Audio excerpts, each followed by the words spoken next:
वो उद्योग कांग्रेस के समय लगे और बंद कब हुए? गैर कांग्रेसी सरकारों में, उसमें भाजपा भी रही, उसमें सपा भी रही, उसमें बसपा भी रही। जब विकास के लिए हम अपने क्षेत्र में वापस जाएं तो हम अपनी जनता के लिए कुछ तो लेकर के जाएं। एक मुझे उपक्रम बता दीजिए जो गैर कांग्रेसी सरकार में लगा हो। ये रामराज नहीं, ये जंगल राज है। और ये मैं नहीं कह रही हूँ, ये उच्चतम न्यायालय ने भी अपनी टिप्पणी में उत्तर प्रदेश के संदर्भ में कहा है। सदन हम इसलिए आते हैं ताकि हम अपनी बात कह सके, अपनी क्षेत्र की समस्याओं को रख सके। आप हमें सदन में बोलने नहीं देंगे। केवल पुरानी योजनाओं को नए नाम दे करके उन्होंने इस बजट में प्रस्तुत कर दिया। ना ही बजट में कोई ऐसी चीज़ दे पाई जिससे उत्तर प्रदेश की बेटियों को सम्मान मिल सके। मैंने लगातार उत्तर प्रदेश की विधानसभा में 33% आरक्षण महिलाओं के लिए की मांग उठाई है। अगर इच्छा शक्ति है भारतीय जनता पार्टी में महिलाओं के प्रति सम्मान की, उस प्रस्ताव को उत्तर प्रदेश की विधानसभा से केंद्र में भेजना चाहिए।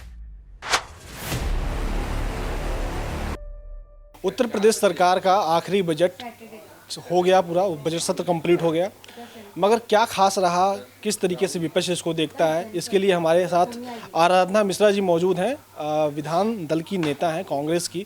मैम, महिलाओं के लिए बजट में क्या रहा, आपको क्या लगा, कैसा रहा बजट? कुछ भी नहीं है। महिलाओं के लिए खासकर जो सरकार बेटी बचाओ बेटी पढ़ाओ का नारा देती थी, आज उस सरकार ने पूरी तरह से उत्तर प्रदेश की बेटियों को ना सुरक्षा दे पाई, ना ही बजट में कोई ऐसी चीज़ दे पाई जिससे उत्तर प्रदेश की बेटियों को सम्मान मिल सके, आर्थिक रूप से वो आत्मनिर्भर हो सके। केवल पुरानी योजनाओं को नए नाम दे करके उन्होंने इस बजट में प्रस्तुत कर दिया।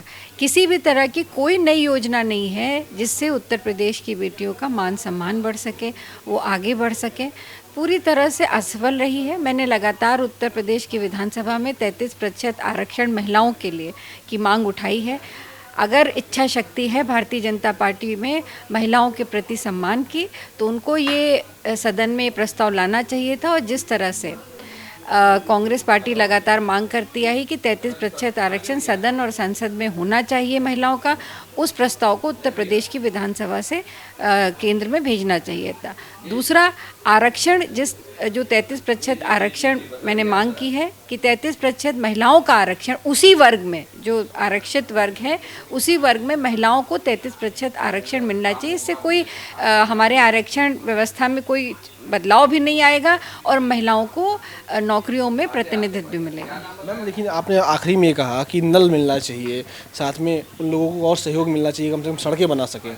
लेकिन सरकार की तरफ से ये कहा गया कि सारा बजट दे दिया गया, वापस कर दिया गया है, और उप मुख्यमंत्री बोले कि 10 किलोमीटर की या 20 किलोमीटर की हम सड़क बनवाने के तैयार हैं। आपको क्या लग रहा है? देखिए, मैं जो भी सदस्य चुन करके आता है वो अपनी क्षेत्र की जनता के लिए उसकी जवाबदेही होती है। हम सब अपनी नैतिक जिम्मेदारियों को निर्वहन करते हैं।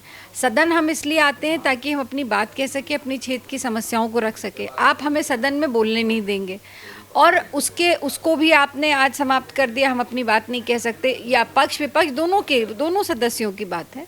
कम से कम जब विकास के लिए हम अपने क्षेत्र में वापस जाएं तो हम अपनी जनता के लिए कुछ तो लेकर के जाएं। बड़ी समस्या है, चाहे वो पूरे उत्तर प्रदेश में पेयजल की बड़ी समस्या है, गर्मी आने वाली है। पिछली बार भी सरकार ने वादा किया था, वो नहीं दे पाई। तो कुछ हैंडपंप, कुछ सड़कें, और ये सार्वजनिक जीवन के लिए, ये समाज के लिए, क्षेत्र के विकास के लिए, इससे चाहे सड़क बनेगी तो उत्तर प्रदेश का ही विकास होगा। तो सबके लिए मैंने मांग की थी कि सबके लिए हर सदस्य को 200 हैंडपंप और 10-10 किलोमीटर सड़क मिलनी चाहिए। विधायक निधि क्योंकि कोरोना काल में समाप्त कर दी गई थी, मैंने मांग की थी कि उसको पुनः शुरू करना चाहिए, जिस मांग को माननीय वित्त मंत्री जी ने आज जिसकी घोषणा भी की है। सर, मैम एक चीज़ और बताइए, जो इस समय का जो बजट रहा, सरकार तो ये कही इस बजट से उत्तर प्रदेश की कायाकल्प हो जाएगा, 70 सालों में जो विकास नहीं हो पाया वह भी इस बजट से हो जाएगा, और योगी सरकार ने जितना काम किया 70 सालों में कभी नहीं हुआ। आरोप आप लोगों के ऊपर लगा दिया जाता है कि कांग्रेस की गलत नीतियों की वजह से उत्तर प्रदेश की बदहाली है। मैं एक सवाल का जवाब सरकार दे दे कि 1989 के बाद जितने भी विकास के काम हुए, जितने उद्योग लगे, वो उद्योग कांग्रेस के समय लगे और बंद कब हुए? गैर कांग्रेसी सरकारों में, उसमें भाजपा भी रही, उसमें सपा भी रही, उसमें बसपा भी रही। तो गैर कांग्रेसी सरकारों ने नया कोई उद्योग नहीं लगाया, उल्टा जो थे उनको बंद किया। चीनी मिलें जो कांग्रेस के समय लगी थी, वो ज़्यादातर चीनी मिलें या तो बंद हो गई या बिक गई। अगर आप ऊर्जा विभाग की बात करें, जितने भी केंद्र बने जहाँ पे बिजली बनाने के, वो सब कांग्रेस के समय लगे। एक मुझे उपक्रम बता दीजिए जो गैर कांग्रेसी सरकार में लगा हो। जो घोषणाएं भी हुई थी वो अभी तक उलझी हुई हैं फाइलों में, अभी तक वो पूरी नहीं हो पाई।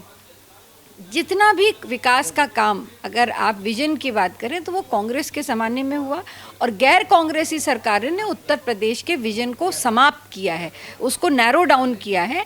और यही वजह है कि आज उत्तर प्रदेश जो सन 89 के बाद से उसका लगातार जीडीपी भी कम होती जा रही है, विकास दर भी कम होती जा रही है। ये केवल और केवल उत्तर प्रदेश में गैर कांग्रेसी सरकारों की हुकूमत का नतीजा है। लेकिन सरकार के लोग ये कह रहे हैं कि राम राज्य है। ऐसा रामराज किसी को नहीं चाहिए जहाँ पे बेटियों को ज़िंदा जलाया जाता हो। ऐसा रामराज नहीं चाहिए जहाँ पे नौजवान बेरोज़गारी से, जो 45 वर्षों की सबसे बड़ी बेरोज़गारी का हम सामना कर रहे हैं, और जब बेरोज़गार सड़क पे खड़ा होकर के अपनी बात करना चाहता है तो उसको लाठियों से मार करके जेल में बंद कर दिया जाता है। 70,000 नौकरियों की बात की थी, आज सरकार उन नौकरियों को तो दे नहीं पा रही। जो सरकारी नौकरी में खाली पड़े पद हैं उनको भर नहीं पा रही है, चाहे वो कोर्ट से रोक दिए जाते हैं। तो अगर ये है तो ये किसकी कमी है? इच्छा शक्ति नहीं है सरकार के पास। किसान आप देखिए पूरे प्रदेश में आंदोलन कर रहे हैं। आज छुट्टा जानवर से सबसे ज़्यादा परेशान किसान है। ये किसकी गलत नीतियों की वजह है? तो ये हर मुद्दे पर असफल हो चुकी है पूरी तरह से सरकार। और ये रामराज नहीं, ये जंगल राज है। और ये मैं नहीं कह रही हूँ, ये उच्चतम न्यायालय ने भी अपनी टिप्पणी में उत्तर प्रदेश के संदर्भ में कहा है। तो देखिए, हमारे साथ आप देख रहे थे न्यूज़ नशा का स्पेशल शो, नेताजी बोलिए। तो आराधना मिश्रा थी, उनका साफ तौर पे कहना है कि जो रामराज की बात कही जाती है उस पर कोर्ट भी टिप्पणी कर चुका है। नमस्कार।